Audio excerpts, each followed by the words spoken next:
Life எதில் ஓடுது? நம்பிக்கையில் தான் ஓடிக்கிட்டு இருக்கு. அந்த நம்பிக்கையை நம்ம மேலே வச்சுருக்கோமா அப்படின்னு ஒரு தடவை யோசித்து பார்க்கணும். ஓகே, சில நேரம் பார்த்தோமா இருந்தால் நம்பிக்கை அப்படின்னு நினைக்கிற நேரம் நம்ம மற்றவங்க நம்மளை பாராட்டணும். அதே மாதிரி மற்றவங்களுக்கு நம்ம நம்பிக்கையாக இருக்கணும். அப்படி இல்லைன்னா மற்றவங்க நீங்கள் செஞ்ச விஷயம் வந்து சூப்பர், அதே மாதிரி நீங்கள் நல்லவங்க அப்படின்னு சொன்னால் நமக்கு நம்பிக்கை வந்த மாதிரி நமக்கு ஒரு உணர்வு தோணும். ஆனால் அது நம்பிக்கையா? மேபி இருக்கலாம். ஆனால் நம்பிக்கை என்பது நம்ம மேலே வைக்கிறது தான் ரொம்ப முக்கியமான நம்பிக்கை. அது எப்படி நம்ம மேலே நம்பிக்கை வைக்கிறது அப்படின்னா, நாங்கள் எங்களை ஏற்றுக்கொள்ளல். அதாவது நான் என்னையே முதலாவது எக்ஸப்ட் பண்ணினா தான் எனக்குள்ள நம்பிக்கை வரும். எப்படி? அதாவது நான் ஒரு விஷயம் செய்கிறேன், அந்த விஷயம் வந்து சில நேரம் உண்மையாகவே தவறான விஷயமா இருக்கும், அதை நான் ஏற்றுக்கொள்ள வேண்டும். அப்போ அதே மாதிரி நாங்கள் செய்கிற சரியான விஷயங்களோ அல்லது தவறான விஷயங்களோ அதை ஏற்றுக்கொண்டமாக இருந்தால் எங்களுக்குள்ள நம்பிக்கை வந்து கட்டாயமாக ரொம்ப ஸ்ட்ராங்காக இருக்கும்.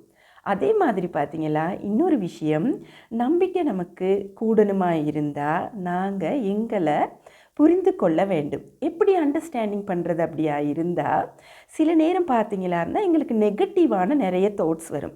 அதே மாதிரி பார்த்திங்களா இருந்தால் சில நேரம் பாசிட்டிவான தாட்ஸும் நிறைய வரும். அப்போ நெகட்டிவான விஷயங்கள் வந்தாலும் பரவாயில்ல, பாசிட்டிவான விஷயங்கள் வந்தாலும் பரவாயில்ல, அந்த நேரம் எங்களை நாங்கள் புரிஞ்சு கொள்ளணும். ஓகே, நான் வந்து இப்படியான உணர்வில் தான் இருக்கேன், கோபமாக தான் இருக்கேன், உண்மைதான்.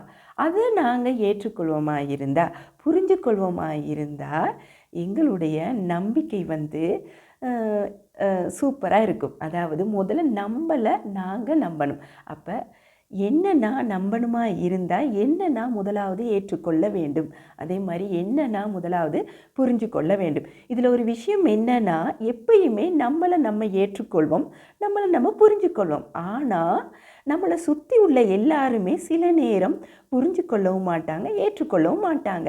ஆனால் அவங்களுடைய வார்த்தைகளாக இருக்கலாம், செயல்களாக இருக்கலாம், சில நேரம் காயப்படுத்தும். அந்த நேரம் உங்களுக்கு கோபம் வரலாம், இது நியாயமான கோபம் தான். அதை கூட நீங்கள் ஏற்றுக்கொள்வீர்களாக இருந்தால் உங்களோட லைஃப்பை வந்து அடுத்த கட்டத்தை நோக்கி போகிறதுக்கு உங்களுக்கு அது வந்து ஒரு சந்தோஷமான வழியாக கூட இருக்கும். அப்போ முதலாவது என்ன நான் ஏற்றுக்கொள்ள வேண்டும், அதே மாதிரி என்ன நான் புரிஞ்சு கொள்ள வேண்டும். அப்படி என்னை ஏற்றுக்கொண்டு புரிஞ்சு கொண்டால் நம்மளுக்குள்ள நம்பிக்கை என்பது வந்து ரொம்ப ஸ்ட்ராங்காக இருக்கும். அப்படியா இருக்குமா இருந்தால் லைஃப்பில் எதையுமே நாங்கள் சாதிக்கலாம். அதே மாதிரி எந்த விஷயத்தையும் நாங்கள் கடந்து போய்கொண்டே இருக்கலாம். என்ன நண்பர்களே, பிடிச்சிருந்தால் சப்ஸ்கிரைப் பண்ணி விடுங்க.